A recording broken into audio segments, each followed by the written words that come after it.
What's up, guys? Barry Gaming here, back with some more Idle Heroes, and today we're going to be going over the new hero, Void Shia. So you will see some videos in the next couple days of our initial Twitch stream. We have to wait a full day from the Twitch stream end to actually post the content, so you'll see a lot of it probably on Thursday. But we have a Sword Flash Shia. Yes, we do. We're one of two people, it looks like right now, probably. Yeah, me and GDP are the only two idiots that actually built this hero. But let's go over her. Let's take a look at her first look. First thing you see, tons and tons of attack. HP, nothing super amazing. Speed is good. We are running her as like a 1-3 setup right now with just an attack build with some speed built in. Honestly, we could probably go back to attacks. We'll go over this last tab here in a minute, but let's go over her skills so you can kind of understand the hero a little bit better. Her active hits 3 times in sequence on an enemy that has the lowest HP, so very, very assassin-like. Goes after the lowest lowest health target, you know what I mean. Dealing armor ignoring damage for 320, 640, and 1280 attack. Pretty strong. When she does have impeccable flow, essentially will consume that layer and make her skill target all enemies instead, and healing herself for 30% of the damage dealt. So this is pretty solid. First reaction to the hero in PvP, she is not a hero that you're going to throw in and just god mode it out. She is very strong, but she does have weaknesses to carries, things like that, like ticks. There are weaknesses. Her basic attack will attack the enemy with the lowest HP yet again, dealing armor ignoring damage by 160 attack 5 times. This is pretty good to punch through Unbending Will. And once again, if you do have one of those impeccable flow stacks, it will increase the damage to 320 per attack and restore for 75% of the damage dealt. So that's really, really strong when you have impeccable flow, but you need to have that stack to get the healing part of this as well. Retaliation Strike is one of her passives that's really strong. After you do either a basic or an active attack, aka every turn, you get a stack of sharpness. What does sharpness do? It is a dodge mechanic. It gives the next active or basic attack that Shia receives 100% dodge. It just doesn't hit her, and then she will counterattack, dealing armor ignoring damage for 750% of her attack against the enemy with the lowest HP. So even if, like, say a Drake hits you, if they have a Bell Rain that's lower HP, Drake hits you, you're going to counterattack that Bell Rain. So it's not a true counterattack.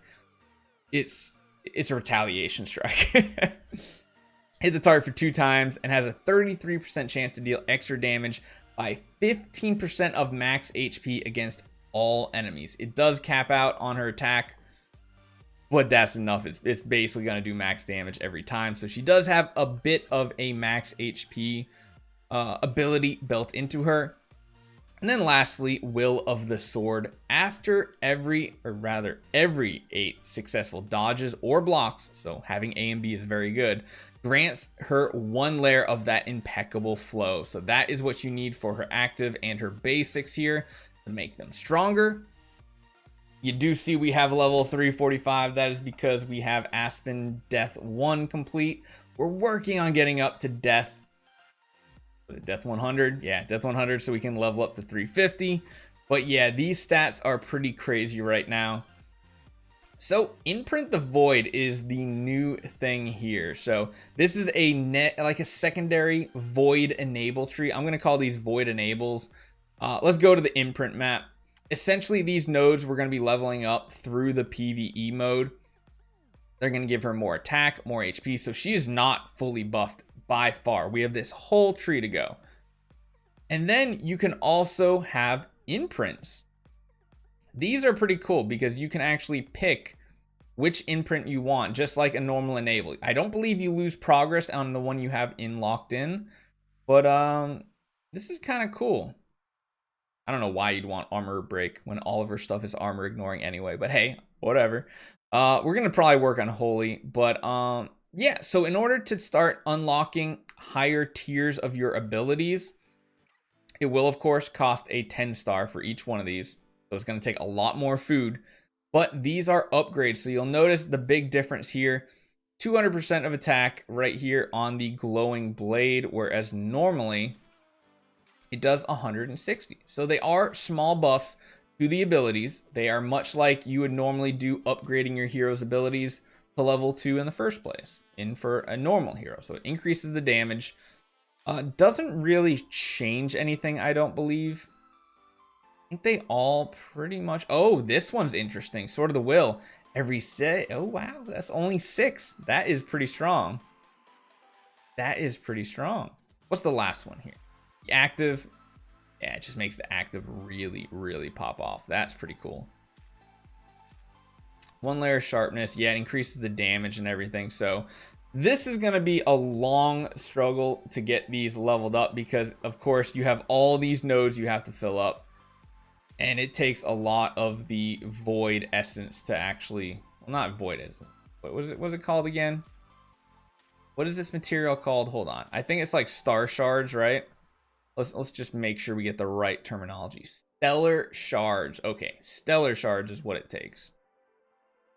But yeah, it's a secondary void enable. I think what we're gonna coin it as, we're gonna coin these as Void 1, Void 2, Void 3, and Void 4 when we're talking about a hero. So once they're E5, there will be other heroes that get these void enables that are not void heroes, not void faction heroes.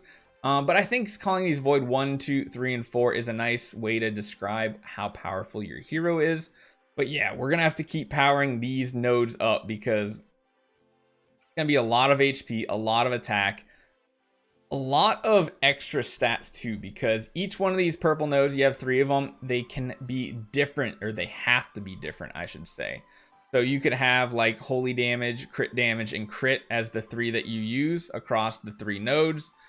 You can use them in any combo, but you cannot use the same node more than once with Void Shia or any Void heroes in the future, or any heroes that get Void enables in the future. I know this is a little confusing, guys, but yeah. So, hey, G Machine. We're not even on stream, but he gave us that Prime, so thank you so much, man. I appreciate the support. Shout out to you in a YouTube video. It's gonna be something special for you. So, overall, this is a pretty cool hero. I'll show you a couple fights real quick here. So we were messing around with some really weird compositions. I guess I could show you something more along the lines of traditional fight, kind of. I don't want to use the dragon too. Let's try this out. Let's see what happens. We'll show a couple fights so you get to see what she looks like. Her basic attack, lots of damage right there. That was her counter attack, zipping in and hitting that bell rain. All right, I wonder if we're actually going to get to an active though, because they have 2 carries and they just want to drain our energy over and over. So we'll see. Maybe we can get an active. Oh no, she got dubbed. Look at these like Super Saiyan stuff going on here. All right, she broke out, good, but she's probably just going to die. Yeah, I think she's just going to die. Not the best example of her. Let's go against someone that doesn't have as many carries, just so we can see the fight go through. So let's jump down here. Let's do the same exact fight here.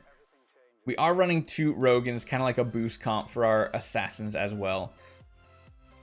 Okay, she just 2-tapped the bell rain. That's kind of a good example of her power level in a way.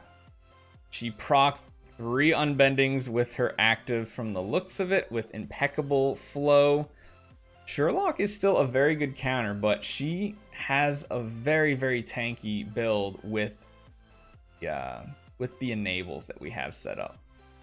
We got A and B. We have a very attack oriented, so she's taking 23 million damage on that carry.